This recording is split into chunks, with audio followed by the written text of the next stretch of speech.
बिस्मिल्लाहिर्रहमानिर्रहीम। अस्सलाम वालेकुम। क्यूज टू न्यूज़ के साथ में हुसैन हुसैन चलते हैं खबरों की जानिब।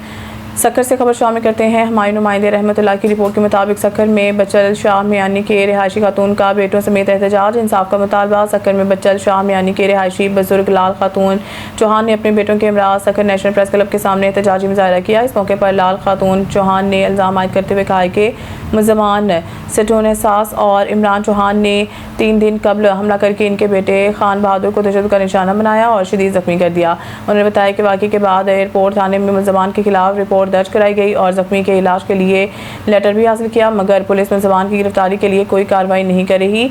इनका कहना था कि वो थाने के चक्कर लगा लगा कर थक चुकी हैं, लेकिन इंसाफ नहीं मिल रहा।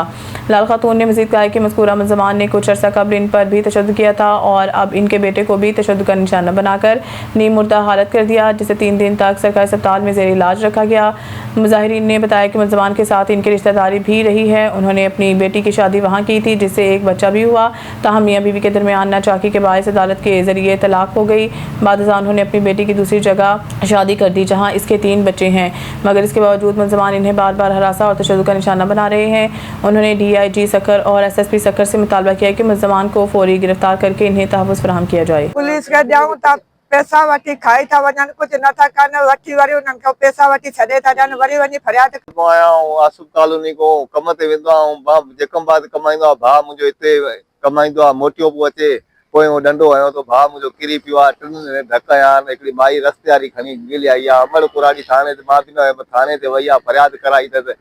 हुन थाने वारा लेटर ॾिनो आहे, इस्पताल दाख़िल कयो अथऊं, उतां वरी उन्हनि बि माना कढी छॾियो आहे, चए बाबा वञो तव्हां हाणे।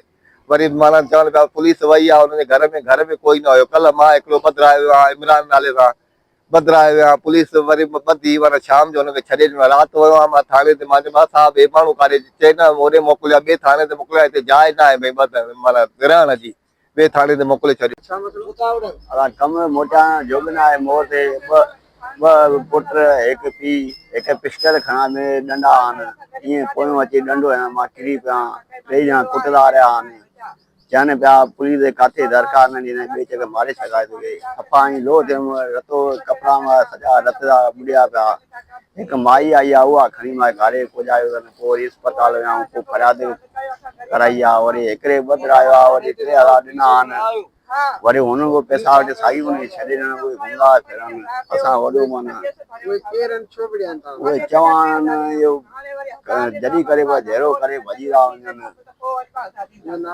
नालो आहे हिकिड़े सुणो आहे, हिकु जो इमरान, हिकु जो एहसान, 3 ॼणा।